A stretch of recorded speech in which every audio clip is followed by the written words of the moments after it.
Mas permitam-me trazer, primeiramente, o abraço da mesa do Supremo Concílio, que hoje tem o privilégio de abrir as comemorações e, no final do mês, fechar com a pregação do nosso presidente. Esta é uma igreja muito significativa na longa história da nossa Igreja Presbiteriana do Brasil, e nós aqui deixamos, então, o nosso abraço fraterno em nome de toda a denominação. E também o abraço carinhoso da igreja que temos o privilégio de pastorear, a Igreja Presbiteriana de Curitiba, que é uma irmã um pouquinho mais velha. Vocês estão comemorando 125. No começo do mês de julho, nós fechamos 137. E tem uma coisa muito peculiar entre essas duas igrejas, porque um dos seus primeiros pastores foi exatamente o reverendo Carvalhosa, que pastoreou a igreja de Curitiba entre 1894 e 1898, e veio para São Paulo para assumir a segunda igreja presbiteriana de São Paulo, que um ano depois juntou-se com a Filadélfia e formou a Igreja Presbiteriana Unida. Carvalhosa foi treinado em Curitiba para assumir a Igreja Unida naquela ocasião tão significativa, tão importante, momento até delicado da vida presbiteriana no Brasil. Então, recebo também um abraço da nossa igreja em Curitiba. Então, sem mais delongas, vamos abrir a palavra de Deus no Evangelho de Lucas, capítulo 14, e eu vou fazer uma longa caminhada com vocês, do primeiro verso ao 24.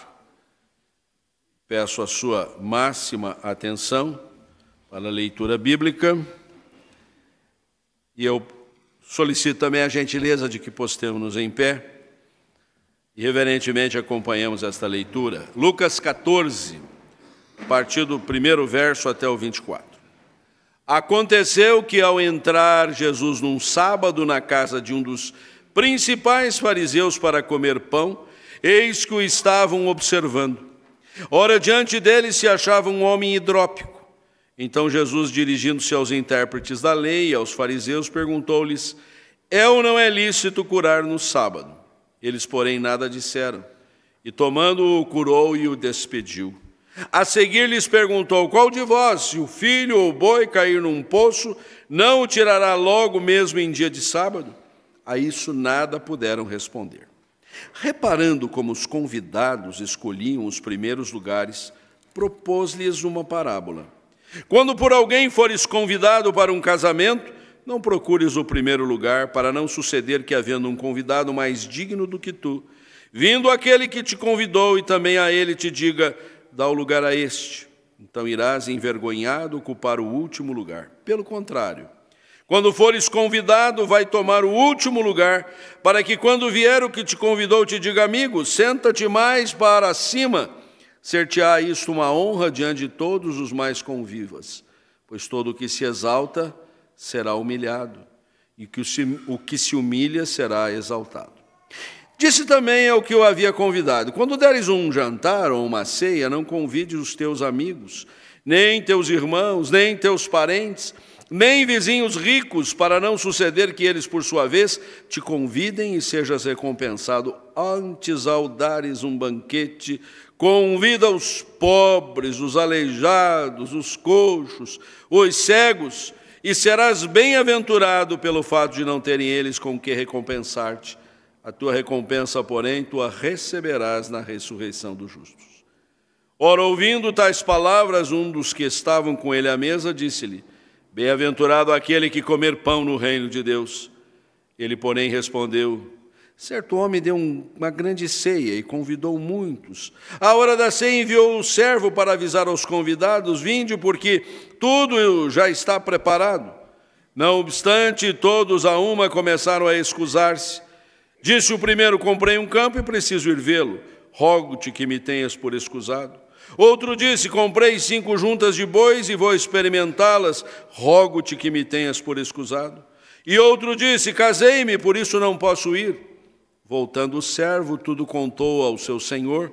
Então, irado, o dono da casa disse ao seu servo: sai depressa para as ruas e becos da cidade e traze para cá os pobres, os aleijados, os cegos, os coxos. Depois lhe disse o servo: senhor, feito está como mandaste, e ainda há lugar. Respondeu-lhe o Senhor: sai pelos caminhos e atalhos e obriga a todos a entrar, para que fique cheia a minha casa, porque vos declaro que nenhum daqueles homens que foram convidados provará a minha ceia. Praza ao Espírito Santo iluminar mentes e corações, enquanto meditamos na sua excelsa palavra. Podeis sentar, meus irmãos. 125 anos, um marco.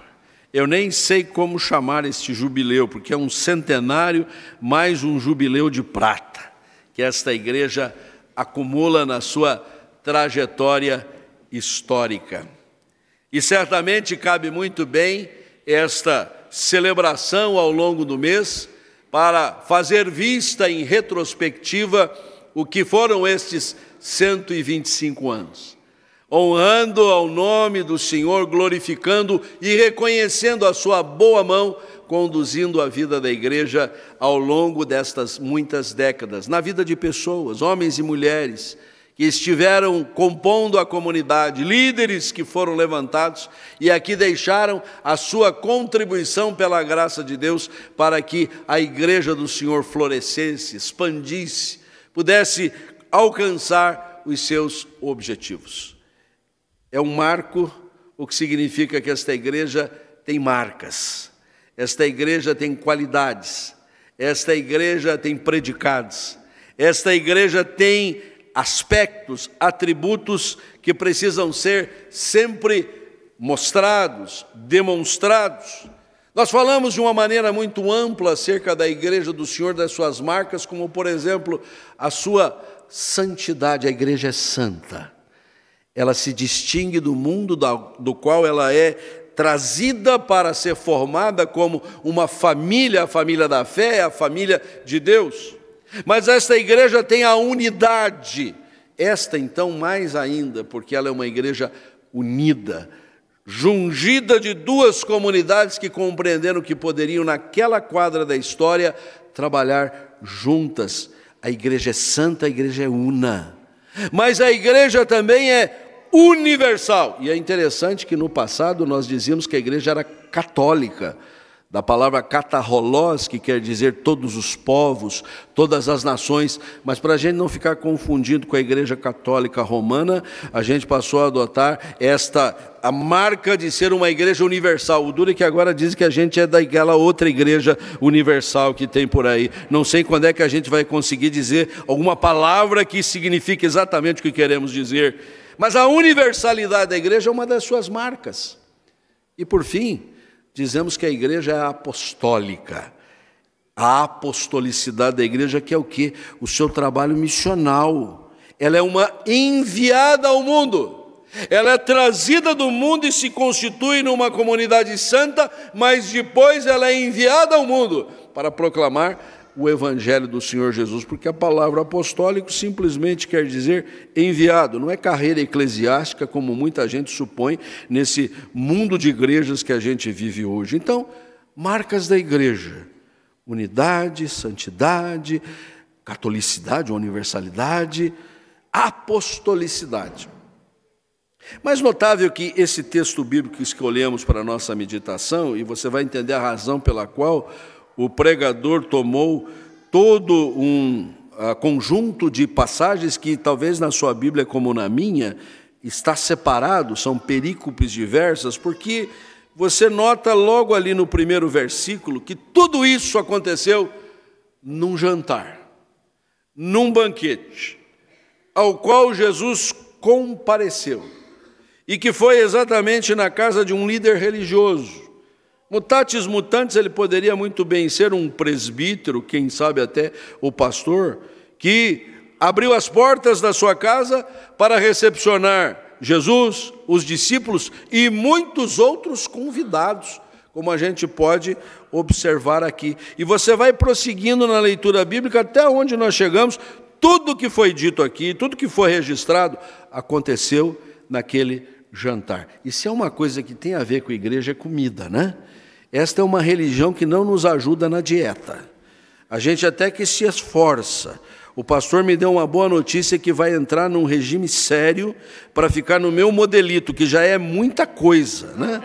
ele tem que perder mais peso ainda, né? Mas ser presbiteriano e fazer dieta é um negócio difícil, né?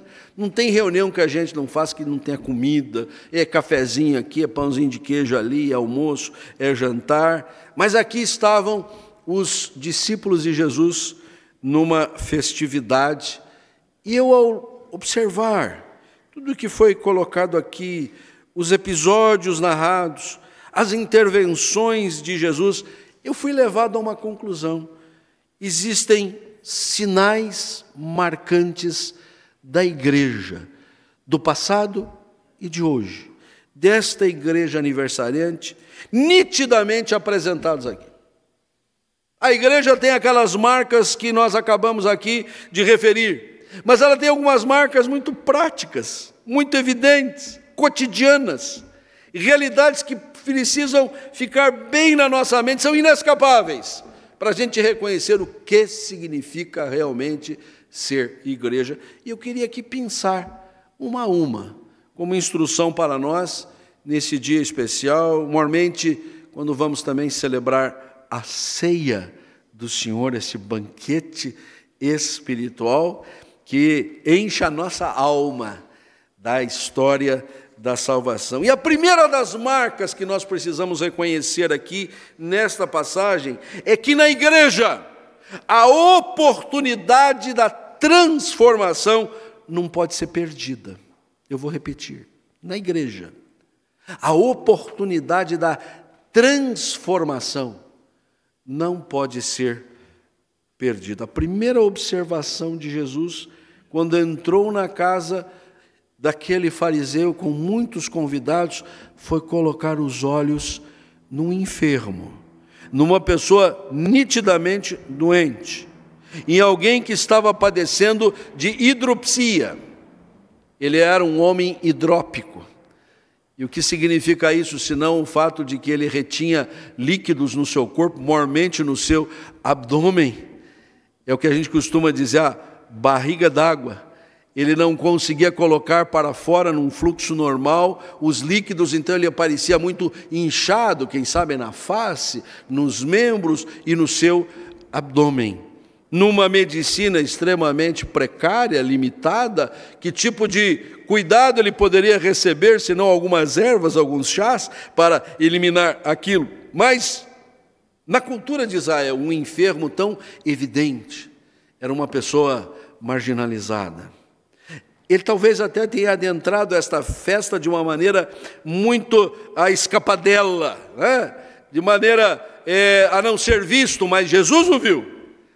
E Jesus não só o viu, Jesus foi até proximamente dele.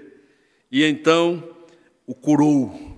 Mesmo tendo feito de início já uma enquete para saber se naquela ocasião, que era um dia de sábado também, ele poderia ou não, dependendo das interpretações religiosas, legalistas, que o conjunto de pessoas que ali estava poderiam definir. Mas Jesus, não obtendo uma resposta clara e nítida, ele mesmo respondeu. Numa ocasião como esta, não se pode perder a oportunidade de estabelecer uma cura, um saramento, tirar o enfermo dessa sua triste condição. Ninguém disse nada, Jesus tomando o curou e já o despediu curado, livre da sua doença, transformado no seu organismo, transformado no seu físico, mas que certamente teria reflexo também na conjuntura da sua vida, no âmbito do seu convívio, da sua integração à sociedade, do desempenho que ele poderia ter na coletividade, até mesmo na sua vida espiritual. E note bem, Jesus coloca a questão do sábado, da qual ele frequentemente era criticado, porque ele tinha essa mania de fazer coisas que as pessoas achavam que não deveriam fazer no dia de sábado, normalmente curar pessoas. E Jesus, por isso mesmo, era passível não só de críticas, mas de verdadeiras acusações. O levante contra Jesus ia crescendo profundamente pelo fato de Jesus curar no sábado, mas na igreja, do Senhor, que está representada aqui nessa narrativa.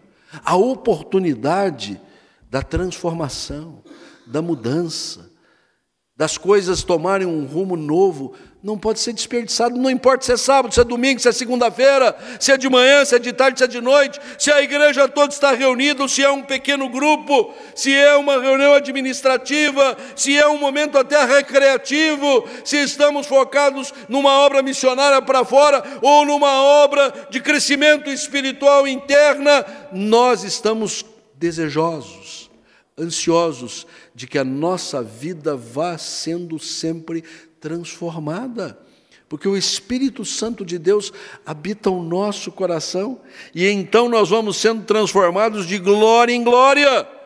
É mistério que ao chegarmos à casa do Senhor, mesmo que seja pela rotina, pelo hábito, pela convenção, nós chegamos aqui carregando a nossa história de vida, temos que ter a expectativa de, enquanto estivermos aqui, o Senhor nos tocar, o Senhor trabalhar o nosso coração, o Senhor promover as mudanças necessárias, o Senhor retirar de nós as escamas que porventura nos impeçam de enxergar, o Senhor iluminar com a sua presença a nossa alma, desfazendo, dissipando todas as trevas, de tal sorte que ao longo do nosso encontro, ao deixarmos a casa do Senhor, nós saímos daqui transformados, modificados, trabalhados pelo Senhor.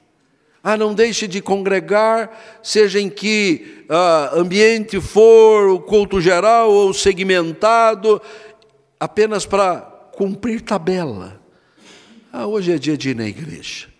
Eu já faltei a semana passada, não devo faltar hoje, porque o pastor já está começando a pegar no meu pé, porque eu não apareci. Então eu vou lá, eu vou apenas para registrar a minha presença. Venha sempre à casa do Senhor, desejoso da mudança, da transformação, porque o Senhor está aqui conosco, e o Senhor conhece a nossa realidade. Talvez você esteja realmente padecendo de uma dor física, de um mal no seu corpo, mas eu não tenho dúvida que todos nós temos males na nossa mente, nós temos corações pesarosos, nós temos crises familiares, conjugais, nós vivenciamos realidades muito atribuladas. Na igreja, a oportunidade da transformação não pode ser deixada passar. Não, hoje não é a ocasião, não sei se é conveniente. O Senhor sempre promoverá as mudanças. E assim como aquele homem hidrópico, pela operação da maravilhosa graça do Senhor, foi curado, foi moldado, foi forjado pela mão do Senhor, e ele saiu daquele ambiente transformado. Na sua despedida, ele sai diferente do que chegou. É a minha oração que nesta manhã isso possa acontecer com a sua vida. A presença do Senhor irradie luz do céu sobre o seu coração. Mas a história prossegue naquele jantar. Esse foi um primeiro momento, que eu diria até provocativo, né? Jesus estava chamando a atenção da liderança ali. É lícito ou não é lícito curar? Não tiveram resposta, e mesmo que desse uma resposta negativa, Jesus certamente se sairia com uma outra para não deixar a oportunidade passar. Mas a festa prossegue. E aí é interessante porque Jesus era um observador por excelência, né? A gente sempre fica aqui atento às palavras do Senhor, à voz do Senhor através do que está escrito. A gente precisaria também ter a percepção da observação que Jesus falava, que Jesus tinha. Ou seja, Jesus calado já dizia muita coisa. Jesus, sem abrir a boca, ele já estava ensinando alguma coisa. E o texto diz que, reparando como os convidados escolhiam os primeiros lugares, aí propôs uma parábola. Mas certamente você aqui, caminhando comigo lá para aquele episódio, pode ter a noção assim: Jesus olhou que aquele ali, não, eu quero sentar mais aqui, não, eu quero sentar mais ali, né? Aqui é um lugar que eu vou ser percebido, aqui, porque na igreja todo mundo tem lugar, não tem? Cá entre nós, né? Não tem? Né? Você chega cedo para pegar o seu lugar, né? E eu quero dizer que é bom que você tenha o seu lugar, porque realmente aqui você tem um lugar. Aqui é o seu lugar. E é bom que você chegue cedo e pegue o seu lugar. Mas se alguém sentou no seu lugar, por favor, senta no outro lugar, né? Não vai embora da igreja por causa disso, né? Mas a observação de Jesus era que as pessoas estavam querendo o destaque. O destaque. E aí nós chegamos a um segundo sinal marcante da igreja. É que na igreja, o espírito de servir deve sobrepujar o desejo de sobressair. Vou repetir. Na igreja, o espírito de servir deve sobrepujar o desejo de sobressair. Porque a parábola que Jesus conta é exatamente esta, dizendo assim: quando por alguém fores convidado para um casamento, não procures o primeiro lugar, para não suceder que, havendo um convidado mais digno que tu, vindo aquele que te convidou, também a ele te diga: vamos trocar de lugar, vamos fazer um rock aqui, você vai para lá, vem para cá. Isso vai ser uma humilhação para você. Faz o contrário. Fica numa posição discreta, não se exiba, porque se você for digno de um lugar melhor, o anfitrião vai buscar você e vai colocar num lugar de maior evidência. Porque na igreja nós estamos para servir, para trabalhar, para arregaçar a manga, para carregar o piano, para que o Silas sente e toque direitinho ali, para arrumar a mesa, para trabalhar com o ministério infantil, para cuidar da juventude, para assistir a pessoa idosa, para cuidar dos passantes, para cuidar de tantas coisas, e não para nos emperdigarmos e mostrarmos: eu sou presbiteriano, né? 400 presbiteriano, né?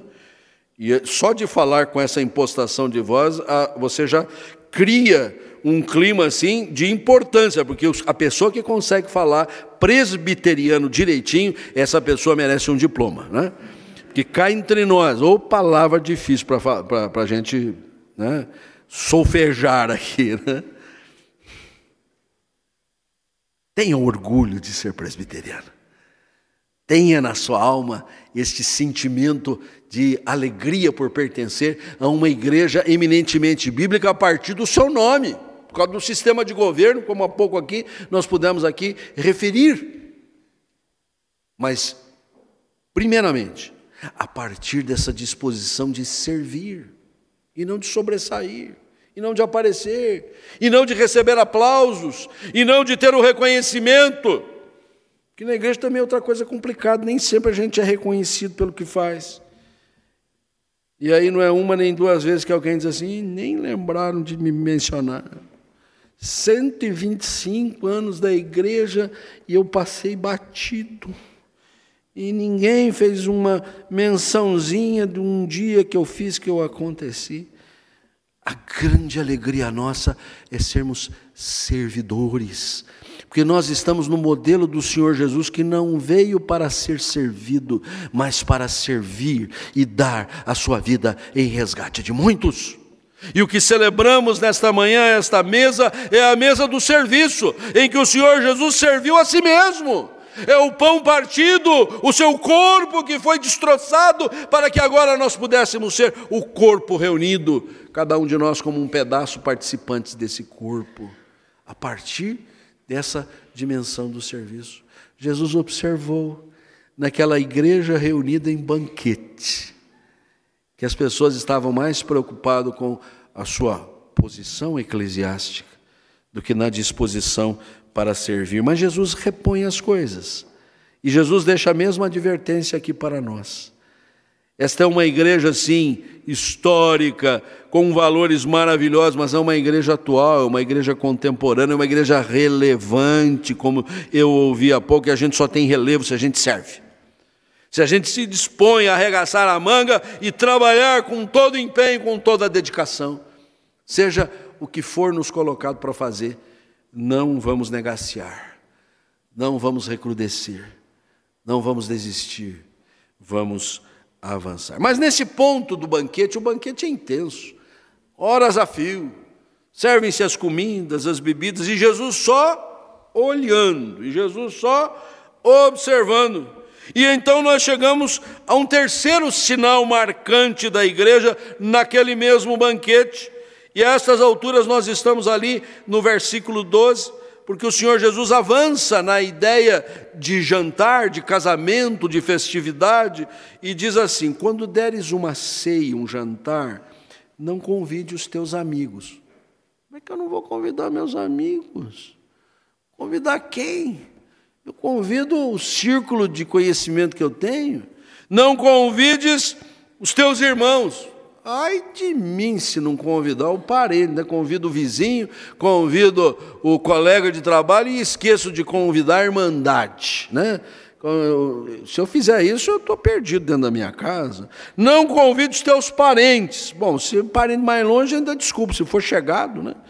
Ontem eu participei de uma cerimônia de casamento, fui oficial, depois fui à festividade, né? Porque a gente faz a parte espiritual, né?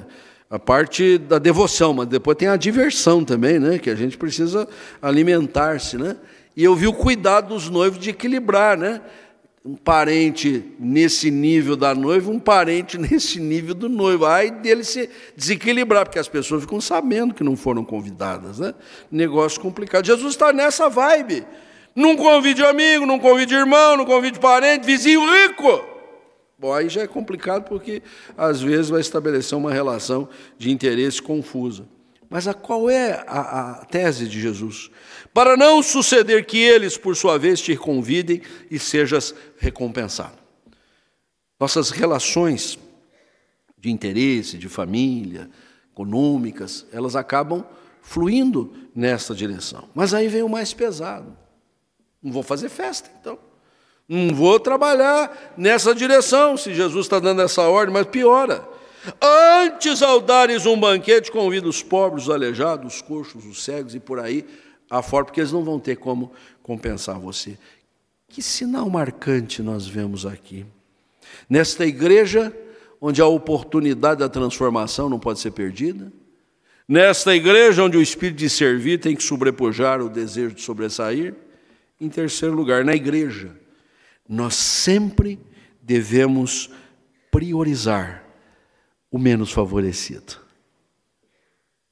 o mais necessitado, o que está padecendo, o que está sofrendo, o que de pronto não vai poder compensar a nossa atenção, o que de saída não vai poder dizer assim, agora eu quero fazer alguma coisa, ele não tem nem como fazer.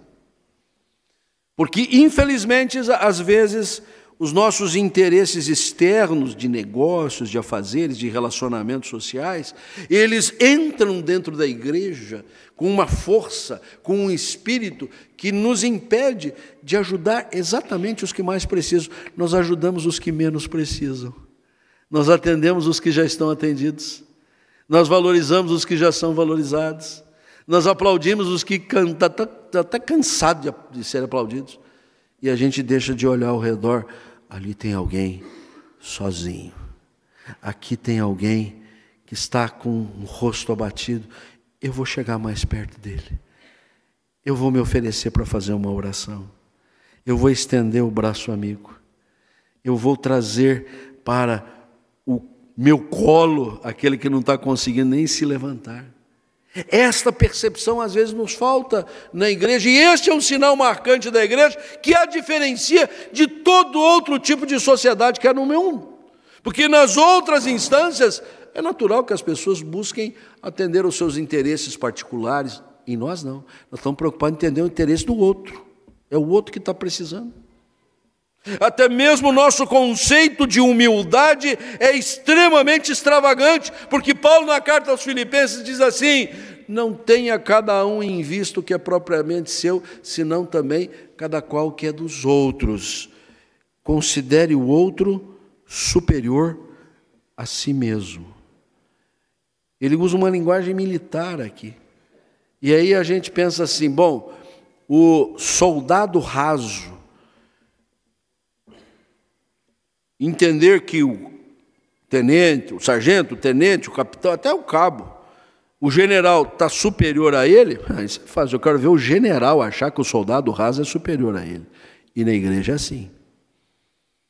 Os generais, os que estão na liderança, os que granjearam esse espaço, eles reconhecem que aquele membro simples, humilde, é mais importante do que ele mesmo.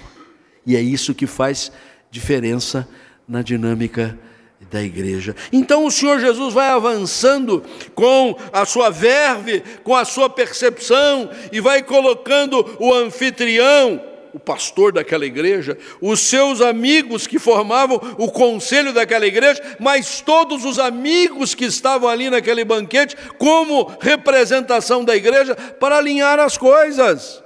Não podemos desprezar aquele que seria o mais alvo da nossa atenção, do nosso carinho. Ao contrário, dirigirmos o nosso olhar e a nossa disposição para ajudá-lo. Aí nesse momento, alguém diz, bom, agora alguém tem que começar a dizer alguma coisa, né? Agora alguém precisa responder a coisas tão, assim, categóricas, importantes, porque eles estavam realmente encaixando aquilo. Estavam assim dizendo, acho que a gente precisa rever a nossa postura como representação do povo de Deus. E no versículo 15 a gente lê assim, ora, ouvindo tais palavras, um dos que estavam com ele à mesa, disse-lhe, bem-aventurado aquele que comer pão no reino de Deus. Essa frase é muito significativa, porque primeiro a pessoa está reconhecendo um elemento que era essencial na pregação de Jesus, o reino de Deus. O reino de Deus não é uma circunscrição geográfica. O reino de Deus não é uma estrutura de governo. O reino de Deus é o senhorio de Jesus. O reino de Deus é o império da vontade de Deus. O reino de Deus está no seu coração quando você faz a vontade de Deus. E por isso Jesus disse, arrependei-vos e crede, porque o reino está próximo. Próximo não é cronológico, próximo é tal alcance. É só você querer fazer a vontade de Deus. O reino de Deus está ali.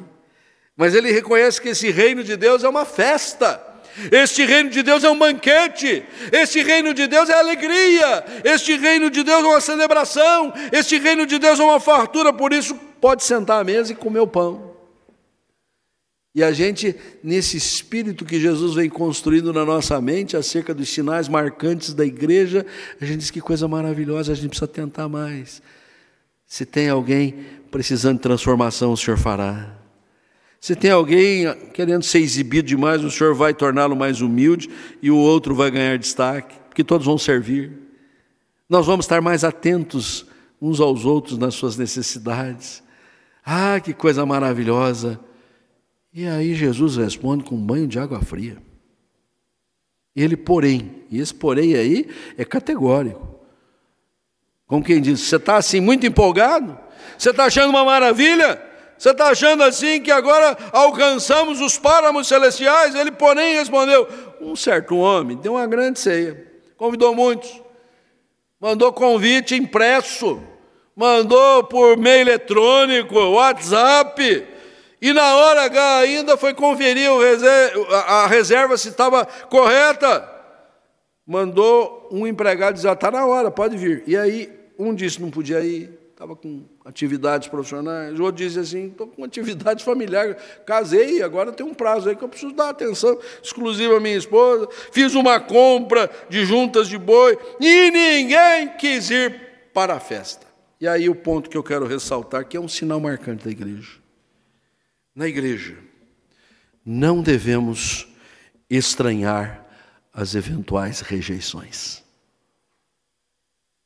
Esta igreja que é proclamadora, esta igreja que é anunciadora do Evangelho, esta igreja que propõe uma transformação pela operação da graça do Senhor Jesus por meio do Espírito Santo, que faz esta obra de consequências eternas, nem sempre é bem recebida, nem sempre é aceita.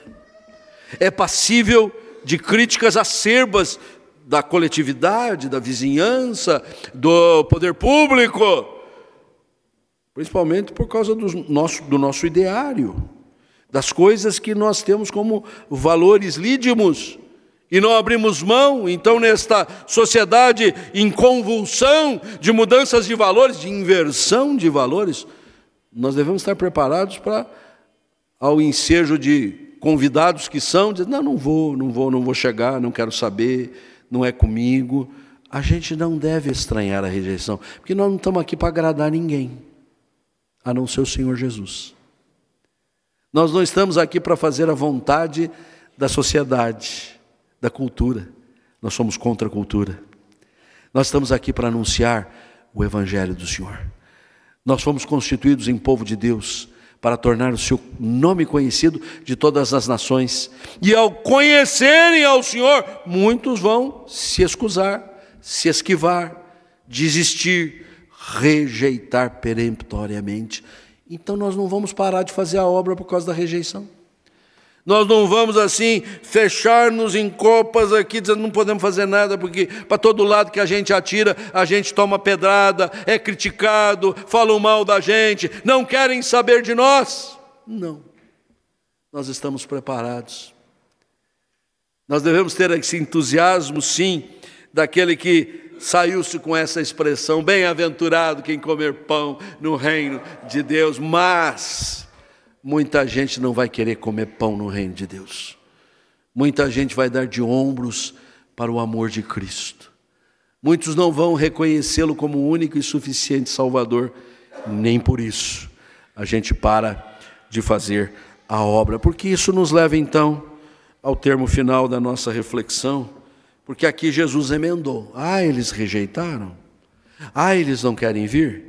E na construção parabólica ele apresenta então o dono da festa, que diz para o servo de uma maneira muito contundente, e disse assim: então você vai sair, vai por todos os lugares, vai às ruas, aos becos da cidade e traze para cá todo mundo. E se os bonitões, se os enricados não querem vir, você traz os pobres, os aleijados, os cegos, os coxos. E o servo foi e fez, ele era obediente. E o verso 22 diz uma coisa muito importante. Depois lhe disse o servo: Senhor, feito está como mandaste, e ainda há lugar.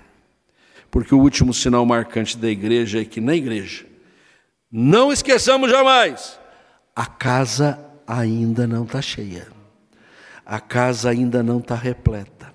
Ainda tem lugar para mais gente. E eu não me refiro ao fato de, eventualmente, ter espaços nos bancos aí, até retorno agora das férias escolares, as crianças saíram. Não é o preenchimento do santuário, é a nossa missão que está em curso. E por mais que nós tenhamos avançado, e por mais que esta igreja guarde na sua história o expediente de expansão, abrindo novos campos no Brasil e no mundo, a casa ainda não está cheia. Não chegamos ao ápice da nossa missão. Ainda devemos proclamar. Ainda recai sobre nós a responsabilidade de fazer o Evangelho de Cristo conhecido de toda a criatura. Não importa que alguns vão rejeitar, mas muitos vão aceitar e o aceitarão por nossa instrumentalidade, por nossa presença, por sermos servos úteis na casa do Senhor. Porque ao trazermos ao Senhor o nosso relatório, dizendo: saímos, fizemos, acontecemos, e todos estão chegando, mas ainda tem lugar, o Senhor vai dizer assim: então continua saindo pelos caminhos, atalhos, e obriga a todos a entrar. Sejam convincentes, argumentem, descubram novas metodologias, não vivam só de expedientes que, quem sabe, foram muito eficientes no passado, mas hoje já não são mais. Não desistam, porque a casa ainda não está cheia. Até que o Senhor volte, nós temos uma missão a desenvolver.